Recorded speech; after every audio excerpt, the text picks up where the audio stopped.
What is up, everybody? It's your boy Verda here, and thank you so much for stopping by. Today we have a very important patch notes for Black Desert Online. I think this is a pivotal moment in the history within the game, and it targets, in particular, one of Black Desert Online's biggest issues. It's not PvE. It's not PvP necessarily, nor is it actually PvE necessarily if you think about it, but it's, in my opinion, the most important bit of contact that we're failing to touch with in terms of what an MMORPG is, and that is, of course, the immersive world of a game. When you think about other MMORPGs like World of Warcraft, probably the first thing that blows into mind would be, well, very in-depth lore, complex characters, very informative in terms of motifs. And then you think about other universes, perhaps like Warhammer 40k, which I'm a very huge fan of, at least from recent times, and you think about these universes and you're like, whoa, Final Fantasy XIV also, and it's one of the most important bits, in my opinion, that Black Desert Online fails to cover.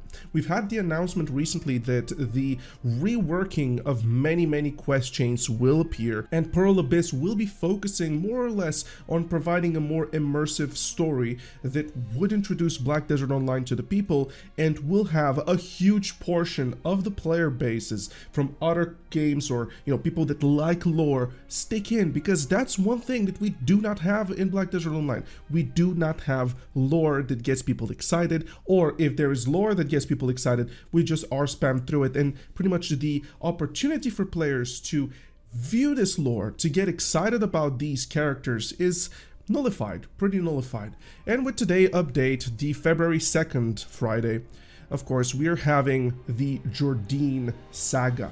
Now, I am very interested in the name, particularly I've seen a little bit of Jordine from the quest chain. I've read a couple of things on him, and he is kind of like, think of it, at all cost, I will acquire power to save people at all cost, and his motifs are morally gray, so therefore he's not the best guy to align with. You get the idea, this is kind of what he is, but in reality, let's kind of get an idea of what Pearl Abyss are thinking. So let's start reading the developer notes. The Serendia Calpheon quest renewal. The main quest in Serendia and Calpheon regions has been renewed and is now available to adventurers under the name of Jordine Saga. As soon as you adventurers took your first step on your adventure in Balanos, you met a woman with red hair, the nobleman of Serendia whom you will be adventuring with this time. At first you looked down on and ignored the adventurer who had just woken up and messed with them, but soon after seeing them solve various problems in Balanos, she admitted to their ability and formally invited them to Serendia. As adventurers begin their adventure with Jarrett, they will encounter the complex political situation on the Black Desert continent and the conflict between characters working for different purposes. The seeds of the event that sprouted in Serendia will spread to the neighborhood country of Calpheon, leading adventurers into a whirlwind of unpredictable events. Amid countless choices exploring their narratives written by adventurers and characters through the newly renovated Serendia and Calpheon main quests.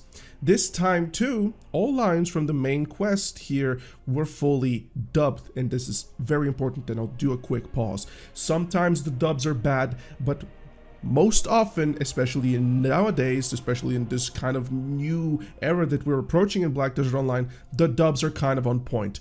The dubs are absolutely fantastic in Land of the Morning Light, at least in my opinion. Whatever happened and was dubbed afterwards, the characters, mwah, I really like the dubs.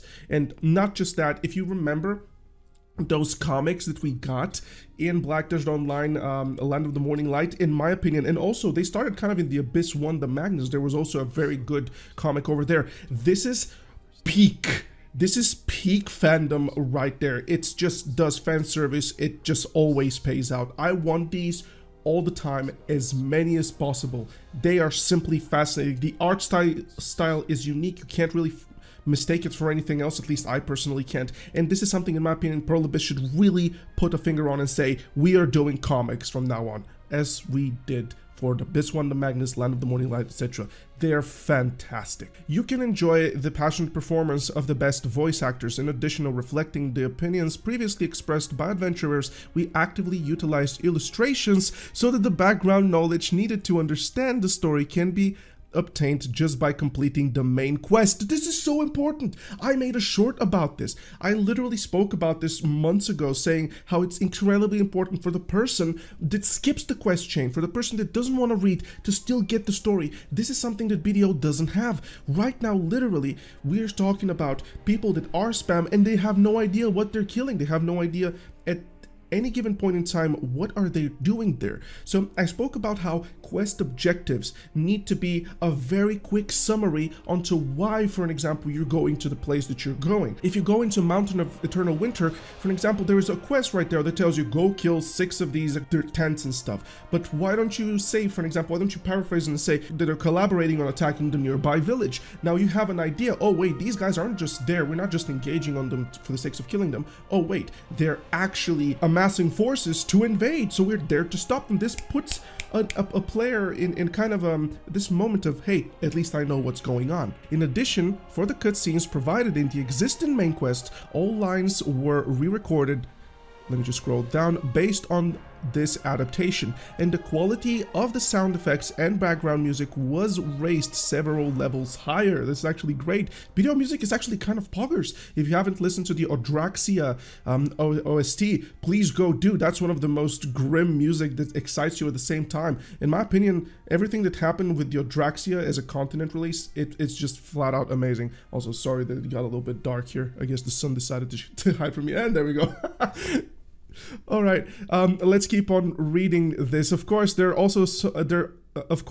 also many completed new cutscenes. All included, there are about an hour of cutscenes. An entire hour. That's a movie in my eyes, bro.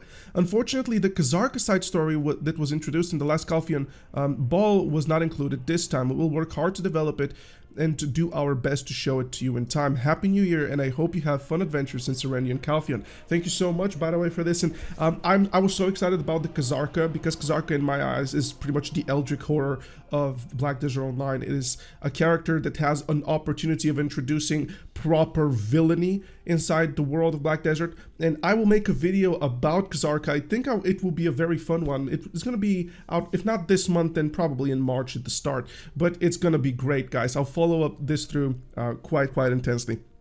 And let's go into a few teasers which they've showed us over here. And as we can see, we have a brand new screenshot of what I believe Jordine, this should be Jordine, about what he will look like. We also have the very much requested comics that we've spoken about, that we've been so excited about. And let's be honest, we all hated the Magnus quest chain, but you know what we loved? When the Warrior comic appeared. It was on Paramount, it was equivalent to a cinematic. People loved it. People wanted to see it. They should keep on delivering this to us.